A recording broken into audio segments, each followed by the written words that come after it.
Olá, trilheiras e trilheiros, tudo bem com vocês? Eu sou a Edviges Rodrigues, professora de Direito das Famílias, e vamos dar início ao nosso curso sobre contratos no direito das famílias. Nessa primeira aula, nós falaremos sobre a contratualização do direito das famílias. Primeiro, vale a pena relembrar o próprio conceito de contrato. Contrato, vem a ser então um acordo de vontades bilateral ou plurilateral, em conformidade com a legislação, cuja finalidade é adquirir, resguardar, transferir, conservar, modificar ou extinguir direitos. E, além disso, o objeto desse contrato, ele pode ser tanto questões de natureza patrimonial, como também questões de natureza existencial. Já no tocante à natureza jurídica do direito das famílias, nós temos aí um impasse. A doutrina predominante entende que o direito das famílias pertence ao ramo do direito privado, uma vez que ele regula as questões de natureza interpessoal desses membros dessa família, então as relações jurídicas de natureza interpessoal desses membros dessa família, e isso tanto é verdade que o livro do direito das famílias está inserido no nosso Código Civil, que é uma legislação que regula as relações de direito privado. Entretanto, nós também temos aí uma parte da doutrina que entende que o direito das famílias também pertence ao ramo do direito público. Daí nós falamos de uma publicização desse direito das famílias.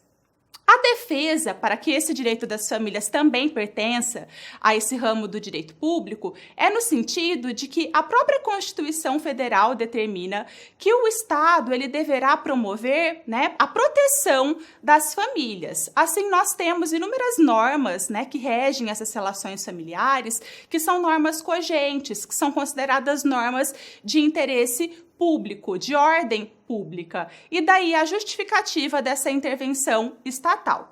Entretanto, o próprio professor Venosa destaca que, mesmo com essa intervenção estatal, mesmo com toda essa proteção estatal, isso não faz com que o direito das famílias ele pertença ao direito público. Ele continua sendo um instituto de direito privado, entretanto, com uma limitação na autonomia da vontade dos membros dessa família. Já no tocante a essa questão da privatização dessas famílias, nós temos a questão da autonomia privada e liberdade individual nas relações de família, ela nem sempre esteve presente. Antes da Constituição Federal de 1988, onde prevalecia aquele modelo de unicidade de modelo familiar, apenas era considerada a família matrimonial, a família constituída pelo casamento.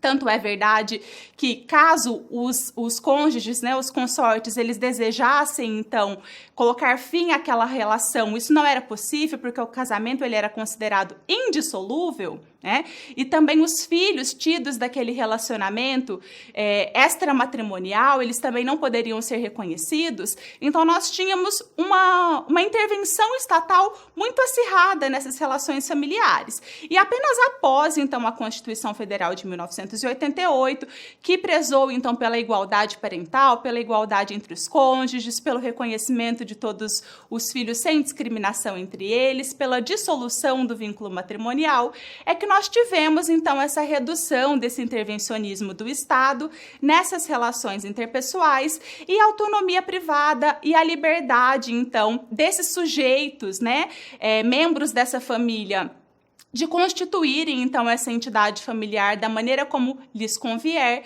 no espaço de sua liberdade, tem prevalecido cada vez mais. Entretanto, mesmo tratando dessa questão da contratualização do direito das famílias, nós temos áreas, nós temos zonas desse direito das famílias que não pode, ser passível de um contrato, por exemplo, uma vez que, em sua maioria, o direito das famílias ele é composto de direitos intransmissíveis, irrevogáveis, irrenunciáveis e indisponíveis. Assim, por exemplo, eu trouxe aqui para vocês alguns exemplos, mas nós temos inúmeros outros, outros, né?